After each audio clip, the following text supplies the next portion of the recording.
Ovako, ova pesma je za sve zaljubljene koji su jedan od drugog udaljeni, a mnogo se vole.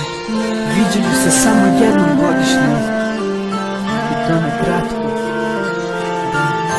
Mr. Nelly.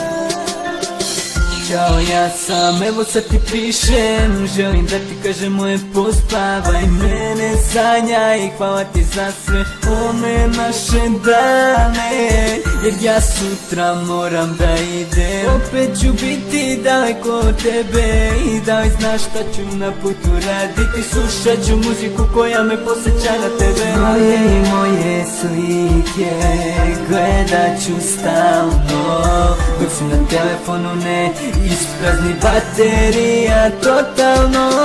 Sad ti je 3 torba na ramenu, autobus čeka mi, svi mi putuju, kiša pada, ti si tužna, moje ime na ruci si napisala. Ja znam da ti teško dođe što ja odlazim, ja znam da sada plačeš, ali veruj mi, možda sada misliš ti na mene, a možda misliš na nekoga drugog. Ne želim tekofona, želim ja uživo, dosta mi je toga moja maleno. Pruži mi svoju ruku, da idemo daleko. U mojoj glavi nešto mi kaže da ti si ta mala koju volim i koju ću i ja voliti do kraja svog života.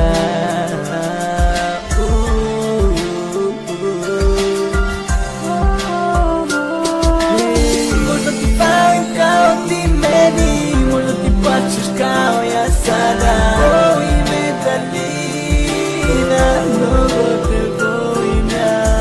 Sad ti je 3 torba na ramenu, autobus čeka mi, svi mi putuju, kiša pada, ti si tužna, moje ime na ruci si napisala. Dok si bila sa mnom, sve je bilo lepo, sada kad te nema, više ništa mi ne ide. Tako si slatka mala poput meda, tvoje lice se nikad ne zaboravlja. Od stalnog viđenja šetanju po parku, ostali su mi sada samo slike. Da sada meni suza pada, onu minđušu koju si poklonila, još je nosi moja malena, a tebe čuvam u svojim grudima. Još uvek mi dolaziš u mojim snovima.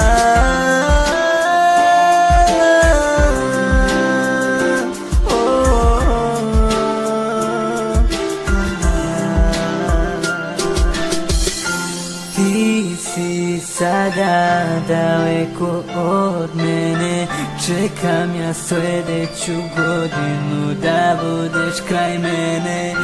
Ti si sada daleko od mene, čekam ja sljedeću godinu.